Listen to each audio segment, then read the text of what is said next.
be 5, and could be 1 there, or it could be 1 here and 2 there. So I have several possible solutions, not just one. When I look at those solutions graphically here, let's look at this term now. Let's graph that over the cross section, because this is along the z-axis. This is a cross section. Cross section. I discovered that I have a sine function over the x, and that sine function could be sine pi over a x, or sine 2 pi over a x, etc. So let's write that down. So let's look at the cross-section function.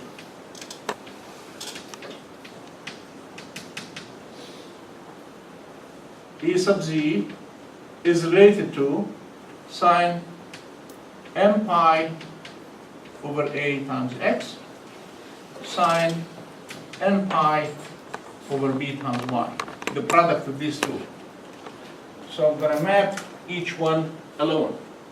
Let's map this part here in yellow over the x-axis. I can have this possible distribution. I can have this possible distribution. I can have this possible distribution, and so on and so forth. This is m is equal to 1, m is equal to 3. And obviously this one here is m is equal to 2. And so on. If I do that over the y-coordinate, it would be a similar situation.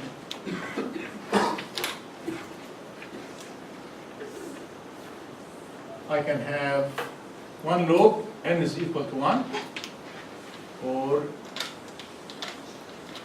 n is equal to 2, and so on and so forth.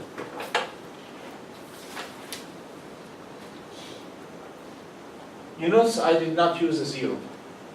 Later on we'll learn that the 0 is not a valid solution. We'll say that later.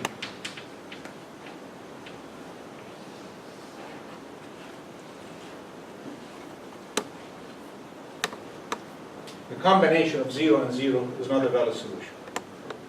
Actually, one of them could be 0, but not both. And we'll talk about that. In some cases, neither can be 0. But, you know, the idea is clear. So over the cross section, suppose I go with the 1-1 solution. What do I have now? That the E sub z, I'm going to erase this so I can map the E sub z inside. I need some space inside here. The E sub z is going to be presented by dots or crosses, right? Because it's coming off the board or into the board. Right?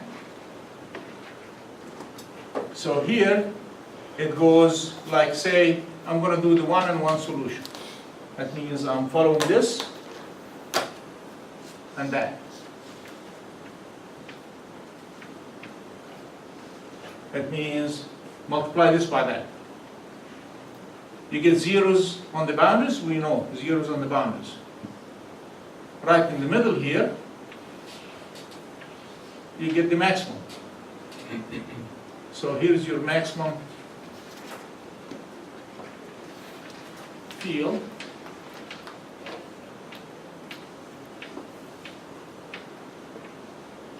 And it weakens as I go out. The density of the dots indicate the density of the field, or the intensity of the field. So if you can think like a mound, all right? Okay, high at the top and goes down on the edges. Okay? Now let's do,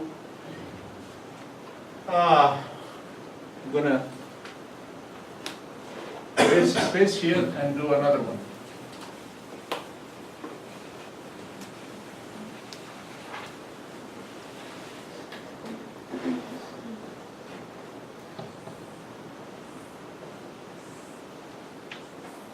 Let's do the 2-1 solution, just for simplification. All right? So the 2 here means this way, and the 1 means this way. So right here I have maximum positive, and right here I have maximum negative. And right here I have zeros. So I get a 2 mounds. One positive here that goes weaker, and another mount here but from the opposite side. So I get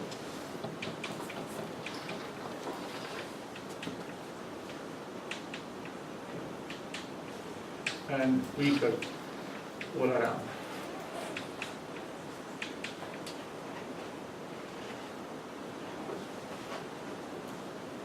And I can have more solutions. They get more complicated as the numbers go higher. All these are possible solutions. That means my E sub z is not single value. There are so many of them, depending on the m's and n's. So if I want to write the E sub z now, I better modify the way I write it.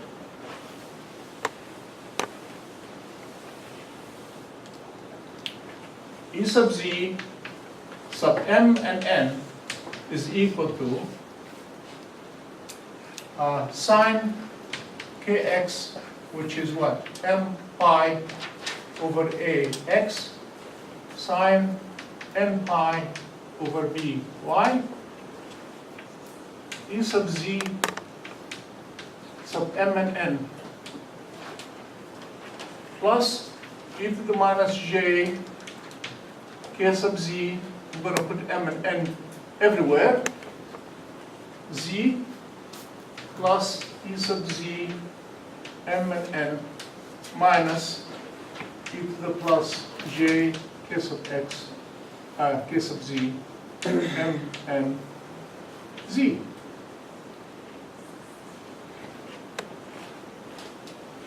Someone will say, for every combination of m and n, the coefficients could be different. Can we judge before we apply the boundary conditions? No, we cannot. So we have to assume that they could be different. And the k sub z depends on kx and ky. Remember that. So if kx and ky depend on m and n, then k sub z depends on m and n. That's why I added m and n in the subscripts everywhere. Each one of these solutions is called a mode. We refer to it as a mode. The typical notation is, this is the mn mode. You can call it mn solution. And the reason for calling it a mode eventually is that it is a mode of field distribution that will exist in the guide, and it's a mode of propagation for your signal. Because you can propagate your signal in this mode or that mode, or distribute it in all these modes. These are all possible solutions.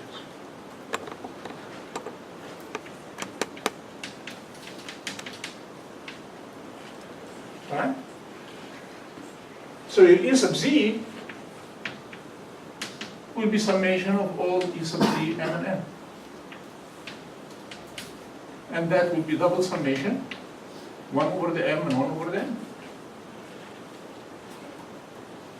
How do you know which one exists? We don't. Then we'll assume all possible solutions and let the boundary conditions decide. Each one of these modes will have its own propagation characteristics. Each one of these modes will have its own phase velocity. Each one of these modes will have its own impedance. Each one of these modes will have its own field distribution. And for good communication, we usually try to send our signal all together in one form, because if you have multi-path or multi-modes, you end up with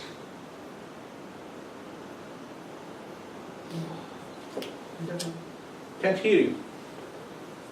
It's a delay. You end up with what we call dispersion, right? The technical term is dispersion, right? You send your signal dispersed, right? and it arrives at different times, and it's not being localized and all together, and one coherent signal, you get multiple occurrences, for example, okay? And that's dispersion. That limits your ability to communicate effectively because it causes distortion. Distortion, dispersion, they lead to the same thing. Now, before I go too far, I want to get back to the equation of kx, ky, kz, because we have it in our notes and fresh in our minds, so we can wrap the lecture with that. Remember, kx squared plus ky squared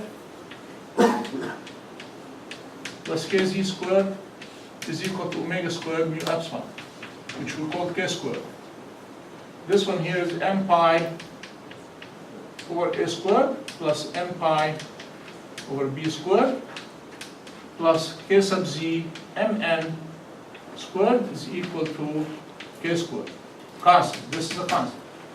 That means I can get k sub z now.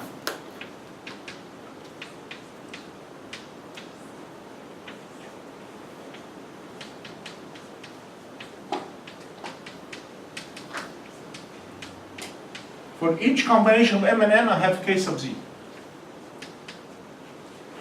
For each combination here, you have its own k sub z. Now, right away, something jumps in front of our eyes here is k sub z was assumed to be positive, right? And real. If k sub z is real, that means this must be greater than that. So this would be real if k squared is greater than this quantity, and it would be otherwise, if it goes negative, it becomes imaginary. It becomes imaginary if k squared is less than this quantity. Remember, k squared is omega squared mu epsilon. Omega squared mu epsilon. That means if your frequency here is greater than some critical value, and this one here would be if the frequency is less some critical value. If your frequency exceeds a certain limit such that this becomes positive, your expression would be wonderful here, and these are the expressions for propagation. However, if your frequency drops below that critical value, this becomes negative, and therefore the exponent becomes imaginary, and the imaginary times imaginary becomes real, and this now becomes e sub z, if you wish, plus e to the minus k sub z magnitude x or z. That's attenuation. That's no propagation. So in this case here we have wave propagation. In this case here we have what we call cutoff. I'm going to go over this again next time in adequate detail. But you can see right away that there will be some frequency, critical frequency, that you need to exceed to start propagating your waves in your lab. And that frequency depends on m and n. So there's mn here. Each mode will have its own cutoff frequency. Below it, the mode doesn't exist. Above it, the mode propagates. Like I said, next time we'll read that part. Questions before you go? Yes, there were a couple of people that walked in. Okay. There's another midterm. All right.